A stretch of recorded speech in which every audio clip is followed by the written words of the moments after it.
Stuff made for class, stuff made for class. This intro is fast cause it's stuff made for class. So in the project I had to do for digital literacy, I really wanted to do the urban legend that ghosts make you sneeze when they walk through you or in your presence. But I couldn't find enough information on that, so I went with the second best thing. The Vanishing Hitchhiker by Ben Stock. The story of the Vanishing Hitchhiker goes as follows. A male driver is in the middle of nowhere late at night, and he gets lost. He then spots a young girl hitchhiking and offers her a ride. She accepts and gives him the address to which she was heading. A variation, sometimes the story is told as if it were taking place in the winter, so the driver lends the hitchhiker his coat. They arrive at the hitchhiker's house.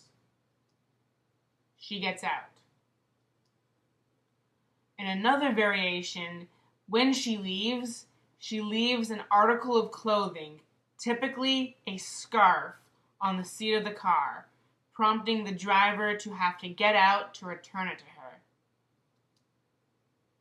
In yet another variation, she sat in the back seat when she got into the car, and when the driver pulls into her driveway, she's not in the back seat anymore. Going along with the lending coat variation, she tends to disappear while passing a graveyard on the way to her destination. The driver then goes to the front door of the hitchhiker's house, very confused. The parents of the hitchhiker open the door. The driver then finds out that their daughter, the hitchhiker, has been dead for 2 to 5 years, depending on the telling. She died in a car crash on the street the driver found her on.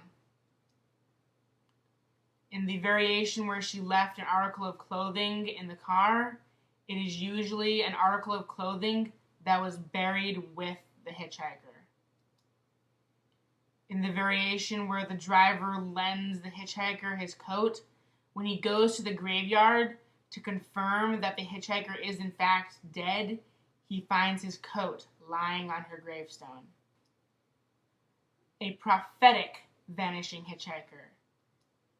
In this case, the hitchhiker is typically male, and they look very similar to Jesus. And they disappear shortly after telling the driver his fortune. So is the Vanishing Hitchhiker story real or fake? So unfortunately, my personal opinion is the Vanishing Hitchhiker is not real. Dr. Perry Gaynor, who is a parapsychologist, even said it is very difficult to find that first person who had the actual experience. It's all secondhand stuff. And it doesn't help that there's multiple versions of the story. It'd be a lot more believable if there was only one story being told. Achoo! Achoo!